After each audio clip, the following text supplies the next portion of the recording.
साथ मिलते हैं तब आपकी महाप्राण अग्नि ब्रह्मनाद तैयार होती है। और ऋषि लिखते हैं इसके बारे में कि व्यक्ति को अपने जीवन में यदि ये तीनों भाव की आहुति में अकार, उकार और मकार का उच्चारण कर ले तो फिर उसका जीवन फिर जीव नहीं रहता है, फिर वो शिव की तरह 24 घंटा परमात्मा के साथ में काम करता है। आप अभ्यास करके देखना।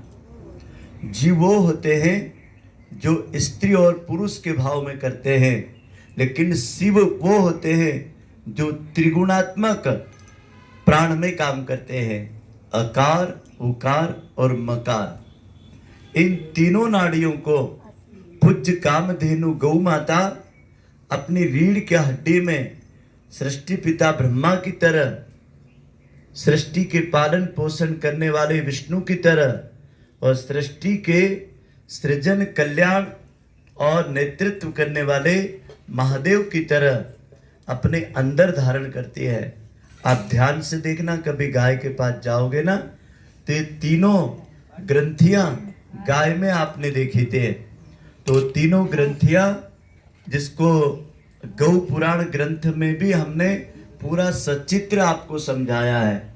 और ये तीनों नाड़ियां गाय जब ओमकार का उच्चारण करती है, रंभाती है, तब 64 प्रकार की ध्वनि तरंगे निकलती है और जिसकी नाद से ये संपूर्ण भूमंडल, संपूर्ण अंतरिक्ष के ग्रह नक्षत्र संतुलन में आते हैं। और वही संतुलन से बाढ़, दुर्भिक्ष, भूकंप, तूफान, मानवीय मन की उग्रता और इस सृष्टि के अंदर की जितनी भी प्रलयंकारी व्यवस्था है उसको अंकुश लगाता है।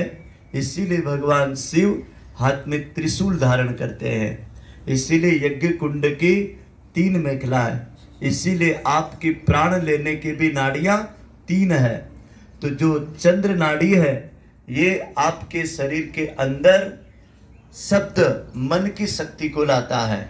और ये जो सूर्य नाड़ी है ये सूर्य की प्राण अग्नि को लाता है। और जो सुषुम्ना नाड़ी है ये ब्रह्मांड की ओम अग्नि को लाता है। तो ये तीनों प्राण अग्नि ओमकार से जागृत होती है। बायां हाथ नीचे, दायां हाथ ऊपर, अनाहत चक्र के पास में रखेंगे।